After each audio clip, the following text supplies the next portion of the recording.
infidel Muslim, and we're going to show him Jesus. Well, this is a true story, by the way. So I got up that morning on Sunday, and I was thinking, man, we went to church. Strangely enough, the preacher was preaching out of the Old Testament about salvation coming at the time of David, which really puzzled me, because according to Christianity, it's coming through Jesus. And it really, that opened the door for me, but that comes up later in the story. Why was he saying there's salvation before Jesus? That's interesting. Now, when I get there to my father's store, I'm looking around, I'm looking for somebody wearing, a long white robe and some kind of black, thing over that with a long beard. And I guess I was looking for me, wasn't I? Anyhow, when I get in there, I don't see this guy. By the way, imama, sword, everything. Ayatollah Khomeini, maybe. This is what I had pictured. I said, where is he? I'm ready. My father said, he's over here. I said, where? I said, here. This is a normal guy. He was normal. He didn't have a beard. He didn't have any hair at all. How do you do? I told him my name. He introduced himself. His name is Muhammad. I said, how do you do? After the niceties of hello, how are you, how's everything, I said, do you believe in God?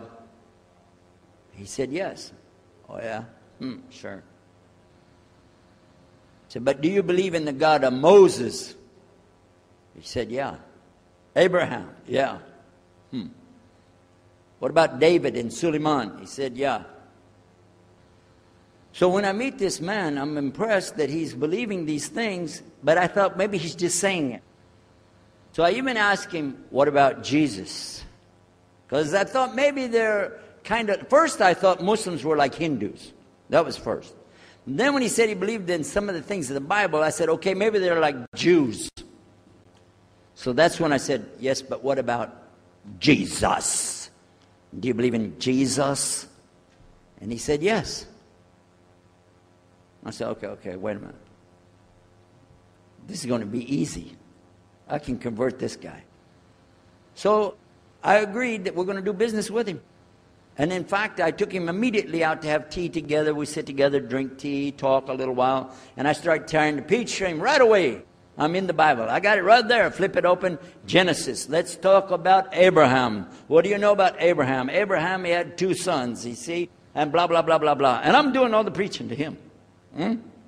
Imagine this. And he sat there. Okay. He's a graduate of Allah's heart. And like this. Get me? You know what I'm saying?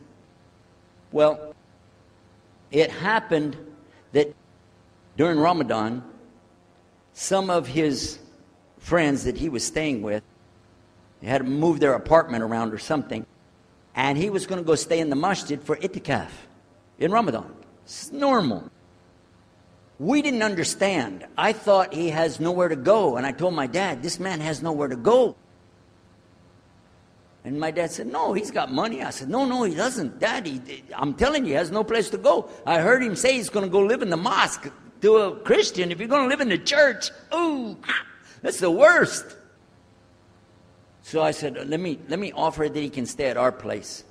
And my dad said, no, you don't do that. That's not right. I said, no, I'm going to offer it to him. I went to him and I said, how would you like to come stay at our place?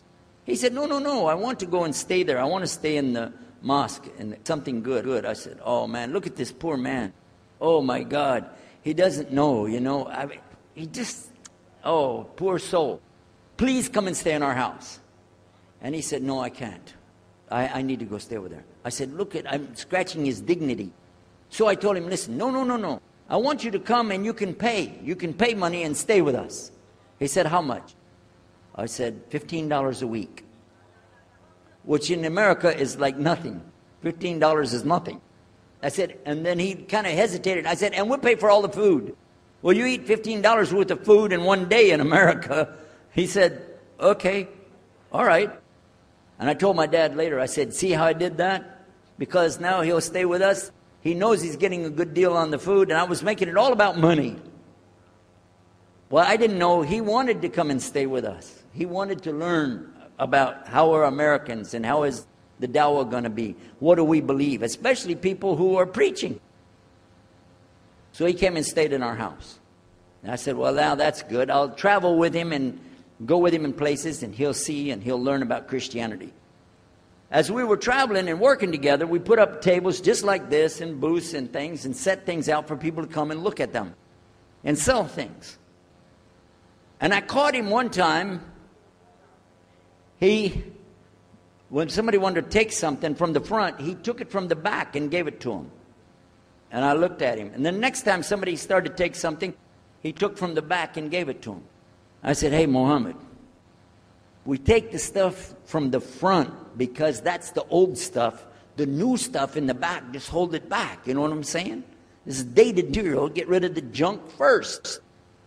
He said, no, I can't. In my religion, we can't sell something unless we give the people the best. I said, got me on that one. And I'm supposed to be telling him about a better deal. I said, okay, yeah, whatever. You're never going to make any money, though. But that's all right. Over a period of time, I came to learn a lot of things. Also about being humble. A lot. Because this man was obviously well-educated, very articulate. He could really talk about a lot of subjects. In fact, I tried to debate with him about many things. But he was so wise and well-educated that he could see what I was doing, and he would take it easy and let me win every debate. I could win any debate with him if he wanted me to.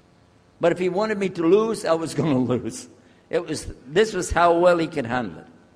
Now, what happened, one of the preachers that I knew, another preacher, who used to carry a big cross and walk down the street so people would stop and talk to him about religion, he had a heart attack, and he went to the hospital.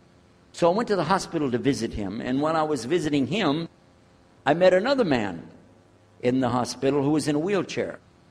This gentleman had a problem. He didn't want to talk to anybody. And I told him, let me witness to you. Let me share the message of Jesus with you. So I took out my Bible, and again, I start telling him about a prophet, Prophet Yunus, alayhi salam. And I'm telling them, look at Jonah. He's in the belly of the whale. He's in the sea. He's down there like this, and who knows how long. And suffering like this, you don't have as big a problem as that. And God saved him, so he could save you too.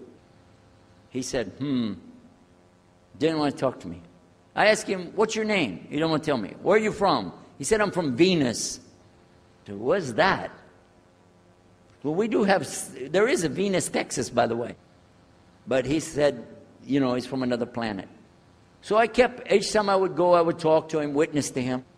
Finally, one day, he started crying. I was pushing his wheelchair around. I took him down, I rolled him around different places. He started crying one day. He said, I'm going to confess something to you. I need to confess something to you. Now, to a Catholic, confession means you're going to tell the priest all your sins. And then he's going to forgive you. Well, I wasn't Catholic. And I told him, listen, I'm not Catholic and I'm not a priest. I'm a preacher. He said, I know better than you do. I am a priest. I said, oh my God.